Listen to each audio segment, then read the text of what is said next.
here. You see, the majority of theologians right here, they draw a faulty conclusion that Yahweh has abandoned Israel for a new Gentile church. Yahweh has abandoned the Old Testament for a New Testament of grace. That he's abandoned one set of people and started out fresh with a new set of people. But what does the scriptures say about Yahweh abandoning Israel? 1 Samuel chapter 12, verse 22. For Yahweh will not, he will not abandon his people on account of his great name, because Yahweh has been pleased to make you, Israel, a people unto himself. So regardless of how many credentials you have behind your name, what does the Bible say about Yahweh abandoning Israel? What does the Bible say? Yahweh will not abandon Israel. Psalm 94, verse 14. For Yahweh will not abandon his people, nor will he forsake his inheritance. Whose is it? Who is Yahweh's inheritance?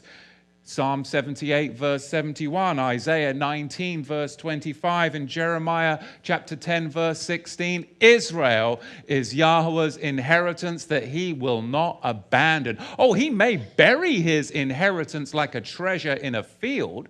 I think there's a parable about that. And he may wait till his son comes along and has the land redemption rights to go clear the land of all of the shrubs and all of the thorns and the thistles. But he will never abandon that treasure buried within the field, his inheritance.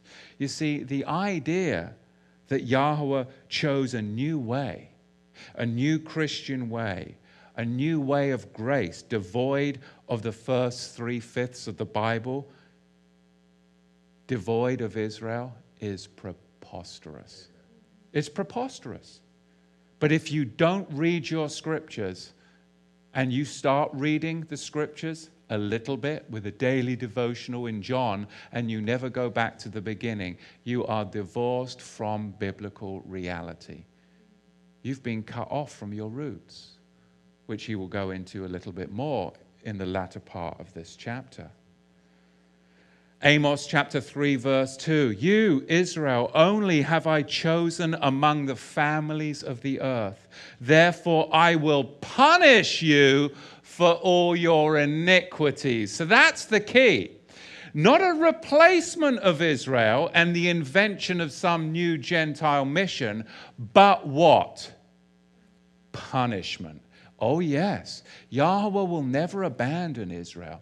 He will never abandon them. He will never, ever replace them with a new Gentile church. He will never switch Old Testament to New Testament fabrication. But there's one thing that he will do. He will punish. He will punish Israel. And that is what should be understood when we get into the 11th chapter of Romans, is the punishment and ramifications that come upon Israel. Not the divorce, not the replacement of, but understanding the punishment on Israel.